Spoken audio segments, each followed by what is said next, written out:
সব থেকে সহজভাবে এই জলখাবার একবার তৈরি করে দেখুন। অন্য জলখাবার আর বানাতে ইচ্ছে করবে না, এতটা ভালো লাগবে যে মুখে দেওয়ার সাথে মিলিয়ে যাবে। কোনো রকম তেল ছাড়া, আটা ছাড়া, ময়দা ছাড়াই তৈরি হবে একেবারে নরম তুলতুলে আর হেলদি একটা জলখাবার। ঝটপট হালকা কিছু খেতে মন চাইলে এভাবে একবার তৈরি করে দেখুন।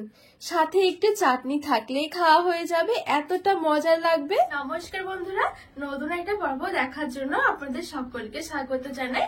আজকে আমি আপনাদেরকে না তেল, না আটা, না ময়দা ছাড়া এমন একটা জলখাবার তৈরি করে দেখাবো যেটা আপনারা একবার তৈরি করলে বারবার তৈরি করতে থাকবেন। খেতে এতটা ভালো লাগে, একদম হালকা ফুলকা বলতে পারেন। এক এক সময় আমরা ভারী খাবারের পরে একটু হালকা খাবার খেতে ইচ্ছে করে, তখন কিন্তু ঝটপট সকাল হোক বা রাতের জন্য এভাবে একবার তৈরি করে নিতে পারেন। খেতে ভীষণ ভালো লাগে আর বানানো তো খুবই সহজ, কয়েক মিনিটের মধ্যে তৈরি হয়ে যাবে। তো বন্ধুরা চলুন আমি এই হালকা ফুলকা জলখাবারটা আপনাদেরকে তৈরি করে দেখাবো। আশা করছি আপনাদের অনেক ভালো লাগবে। এবারে আমি গ্যাস জ্বালিয়ে এখানে একটা কড়াই নিয়েছি আর কড়াইয়ের মধ্যে দিয়ে দিচ্ছি 1 কাপ জল। দিয়ে দিচ্ছি হাফ টেবিল চামচ গোটা জিরে আর সামান্য একটু নিয়েছি লবণ। এবারে এই জলটা একটু ভালো করে ফুটিয়ে নেব। তো এখানে জলটা খুব ভালো করে ফুটে গেছে। এবারে আমি এখানে নিয়েছি হাফ কাপ সুজি। এবারে সুজিটা অল্প অল্প করে দিয়ে এভাবে মেশাতে থাকবো।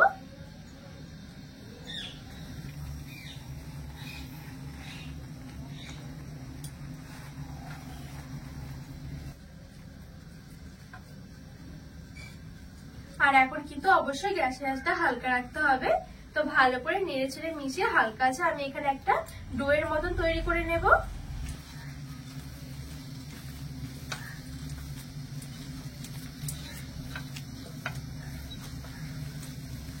আর এখানে কিন্তু এই ডোটা খুব বেশি নরম করা যাবে না, একটু শক্ত, মানে নরমাল একটা ডো তৈরি করতে হবে। হাফ কাপ সুজির জন্য লাগবে 1 কাপ জল, মানে যতটা সুজি ঠিক তার ডবল লাগবে জল। তো এই দেখুন এখানে খুব সুন্দর কিন্তু একটা ডোয়ের মতন হয়ে গেছে। এবারে আমি নামিয়ে নেব।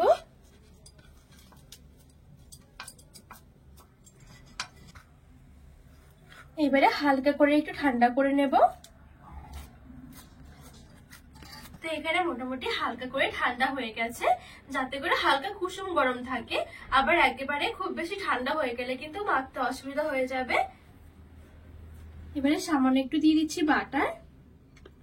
বাটার দিয়ে খুব ভালো করে একটু মেখে নেব।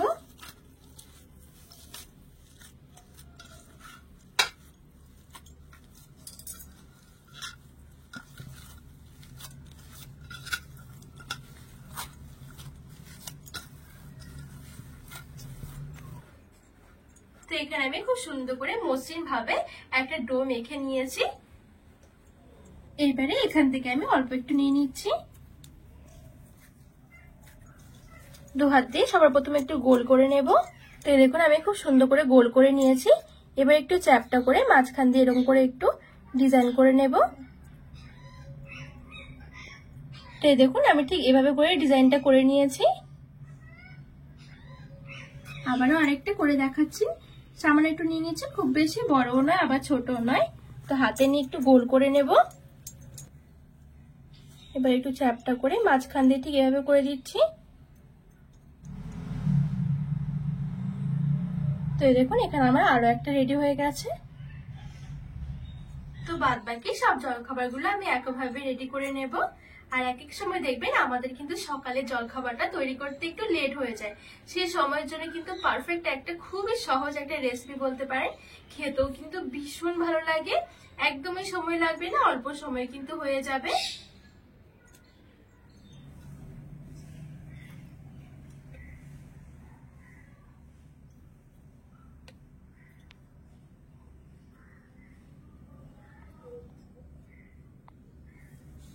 তো বন্ধুরা এখানে আমার সবগুলো টিফিনই খুব সুন্দরভাবে দেখুন আমি রেডি করে নিয়েছি। তো এইবারে এই টিফিনটা আরো টেস্টি বানানোর জন্য আমি এখানে নিয়েছি একটা কড়াই। কড়াইটা একটু গরম করে নেব। তো এখানে কড়াইটা গরম হয়ে গেছে, দিয়ে দিচ্ছি সামান্য একটু বাটার। একদমই সামান্য দিয়েছি। আর নিয়েছি এখানে কিছুটা কালো সরষে, চিলি ফ্লেক্স দিয়ে দিচ্ছি, একটু দিয়ে দিচ্ছি কাঁচা লঙ্কা, আর নিয়েছি এখানে কিছুটা কারি পাতা। তো এখানে এই তরকাগুলো আমি খুব সুন্দর করে ভেজে নিয়েছি, আর এখন কিন্তু দারুণ সুন্দর একটা সেন্ট বেরিয়েছে। এবারে যে আমি এই টিফিনগুলো রেডি করে রেখেছিলাম এগুলো এবার দিয়ে দেবো।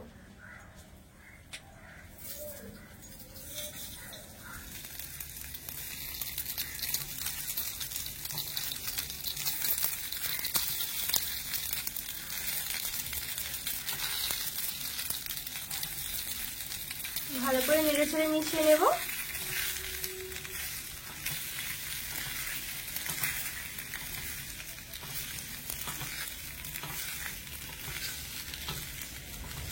তো এখানে আমি খুব সুন্দর করে মিশিয়ে নিয়েছি, আর এখানে সামান্য একটু লেবু নিয়েছি, লেবুর রসটা একটু চিপে দিয়ে দেব,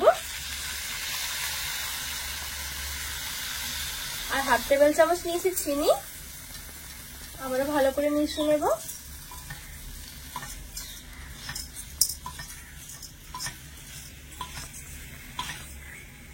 এবারে ঢাকা চাপা দিয়ে আমি একদমই হালকা আঁচে রেখে দেব 3 মিনিটের জন্য। তো এখানে আমার 3 মিনিট মতন হয়ে গেছে। এবার একটু নেড়ে চেড়ে ভালো করে মিশিয়ে নেব।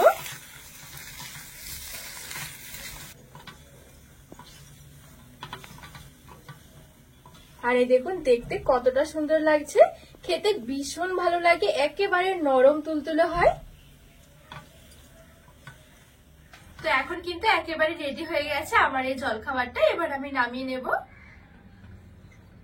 সব থেকে সহজ একটা জলখাবার বলতে পারেন, হাতে গুনে মাত্র 10 মিনিট সময় থাকলে কিন্তু বানিয়ে নিতে পারবেন, খেতে ভীষণ ভালো লাগে। এতটা সহজ তৈরি করা আপনারা কিন্তু না বানালে বিশ্বাসই করবেন না, খেতে তো ভীষণ মজার। এই দেখুন কত সুন্দর হয়েছে, আর কতটা নরম তুলতুলে হয়েছে, আর দেখুন দেখতেও কতটা সুন্দর লাগছে। আর এর সাথে খাওয়ার জন্য আমি একটু টমেটো চাটনি রেখেছি, আপনারা সস দিয়েও খেতে পারেন। তো বন্ধুরা আজকে এই জলখাবারের রেসিপি আপনাদের কেমন লেগেছে অবশ্যই কিন্তু কমেন্ট করে জানাবেন, আর রেসিপি ভালো লাগলে চ্যানেলটিকে সাবস্ক্রাইব করে পাশে থাকা অনুরোধ রইল।